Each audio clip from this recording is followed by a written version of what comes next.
Jo personale dhe individuale, kjo nuk është marrëdhënie personale. Lita, bordi. Bordi është një platformë amerikane. Por e kështu në teori, po ajo që thot Redi. Çfarë do bëhet? Ne çuam në paj forcat e armatosave që do shkojnë në Gaza për të siguruar ujësjellca. Tregojnë çik sa lek duhen për këtë?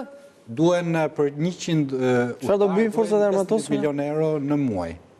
Për t'i mbajtur në Gaza. Dhe kjo ka kosto dhe kjo është paja që ne çojmë. Kam përshtypjen që është leku më i mirë harxuar në ndonjëherë. Me vërtet. Dhe dhënia e ndihmës, dhënia e shpenzimit për të mbrojtur fëmijët në Gaza, për të mbrojtur sigurinë atje dhe për t'i dhënë një mundësi atij vendi, ngatoj që është leku më i mirë që është shpenzuar ndonjëherë. Kush po i vret fëmijët në Gaza? Kemi këto vitet e fundit ka arritur kjo perandori e madhe që sot bota thot është perandoria që ne duhet na mbrojë, shumë vende të vogla kërkojnë mbrojtjen e kësaj perandorie.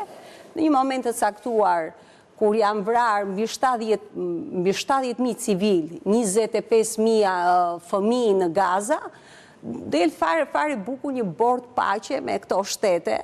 Dhe në një farë mënyre maskohet ajo masakër e bërë në Gaza dhe i jepet një lloj mbështetje Izraelit dhe Netanyahut, i cili kreu ato masakra që i ka parë gjithë bota dhe nuk ka më mask dhe nuk ka më të gënjesh dhe të thuash që shiko se ne jemi tash do ndërtojmë Gazën. Nuk mund të bëhet, ky është një bord real estate, është një bord i cili nuk ndalon luftrat, kush ishte alternativa tjetër që u pezullua një alternativë dhe u bë kjo tjetra? Por i jep, nuk ndalon luftrat, por i jep mundësi këtyre luftrat të jenë fitimprurse dhe të jenë me llogaritje ekonomike dhe të ndërtojnë llogarit krejt gabim.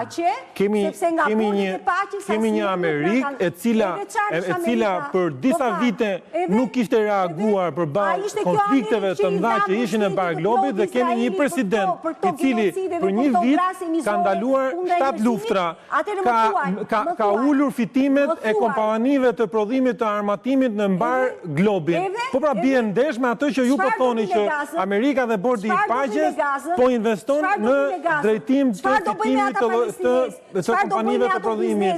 Me ato shtëpi, a shuhet dhimbja e atyre fëmijëve të zhdukur nga ushtarët izraelitë? Okej, ja e pezullojmë bordin e paqes.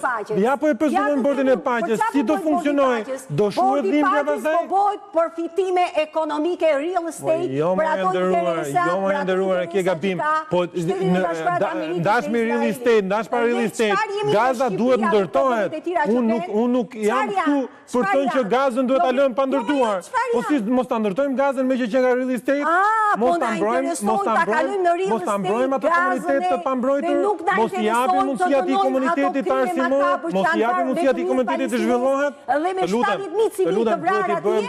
Po 70.000 civil janë dakord që janë të vrarë. A duhet ta ndalim këtë luft që ka 10 vite? Më fal, to borde paqe janë rrjedhjet atyre legëve të atyre shteteve anëtare që i LPP që asaj perandorie që sot për sot ka dalë zbuluar përballë asaj luftes që është lufta e tmerrshme në Gazë. Shqipëria ka precedent për faktin që mbështet nismat amerikane. Ka qenë koalicioni është e detyruar, jo se ka dëshirë. Jo, nuk është e detyruar. Jo, e detyruar, në një farë mënyrë politikisht është e detyruar. Është detyrim historik.